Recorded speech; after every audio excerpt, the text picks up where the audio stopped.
डनकाशी news channel, सच है तो बोलेगा।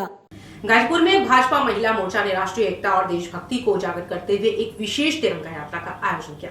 इस कार्यक्रम में बड़ी संख्या में महिलाएं शामिल रहीं, जिनके हाथों में राष्ट्रीय ध्वज था और वे जोरदार देशभक्ति के नारों से गूंज उठी।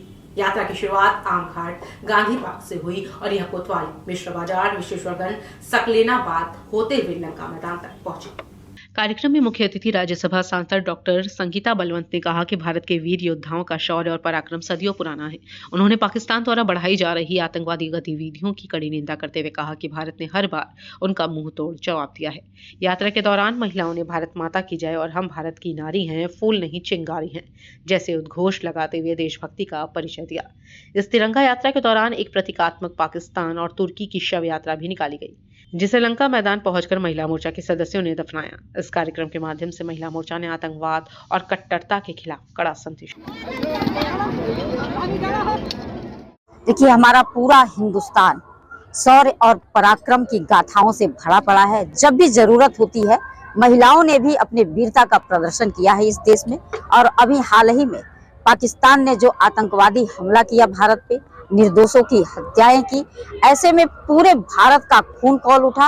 और आपने सेना में भी देखा कि 2 भारत की बहादुर बेटियों ने अपने पराक्रम का इतिहास लिखा, अपने पराक्रम की कहानी लिखी। और उस जोश को देखते हुए भारत की आम महिलाएं भी भारतीय जनता पार्टी महिला मोर्चा के नेतृत्व में आज सड़कों पर उतर आई हैं और पाकिस्तान का, आतंकवादी देश का के झंडे को दफन की है और यह बताने की कोशिश की है पूरी दुनिया को कि भारत से जो भी टकराएगा उसे जिंदा दफन कर दे। विकासखंड चिड़ईगांव ग्राम पंचायत रामचंद्रीपुर के ग्रामीणों ने जिलाधिकारी को ज्ञापन सौंपते हुए लगभग 365 बीघा सरकारी जमीन पर अवैध कब्जा हटाने और बच्चों के लिए खेलकूद का मैदान बनवाने की गुहार लगाई है। ज्ञापन में बताया गया कि कुछ असामाजिक तत्वों ने सरकारी जमीन पर अवैध कब्जा कर रखा है और जमीन खाली करने में रुचि नहीं दिखा रहे हैं। ग्रामवासियों ने डीएम से आग्रह किया कि जल्द से जल्द इस जमीन को कब्जा मुक्त कराया जाए ताकि बच्चों के लिए खेलकूद का मैदान तैयार किया जा सके। ग्रामीणों ने यह भी सुझाव दिया कि खाली रहने वाली सरकारी जमीन को उच्च लगान दर पर भूमिहीन लोगों को पट्टा दिया जाए।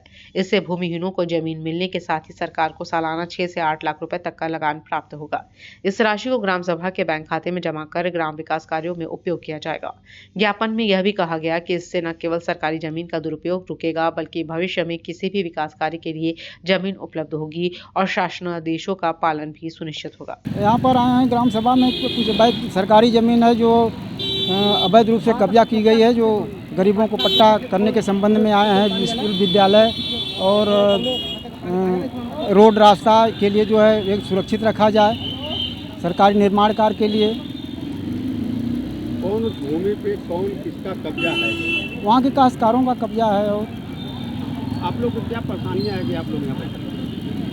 परेशानी यही है, ग्राम सभा की ज़मीन गरीबों को नहीं मिल पा रही है, जिसका हक है, जिसका हक नहीं बनता है वो कब्जा कर रखा है। कितनी ज़मीन है वहाँ पे? ज़मीन अभिलेख में जो है खतौनी में दिया गया है ज्ञापन में। हाँ, डीएम साहब को दिया गया है, आश्वासन मिला है उधर से कि होगा, इसका संज्ञान लिया जाएगा। पूर्वांचल की खबरों से जुड़े रहने के लिए आज ही सब्सक्राइब करें हमारा YouTube चैनल डनकाशी। और हाँ, लेटेस्ट अपडेट्स के लिए बेल आइकन को प्रेस करना ना भूलें। और आपके पास है कोई जानकारी या है कोई सूचना तो हमारे दिए गए नंबर पर आप हमसे संपर्क कर सकते हैं।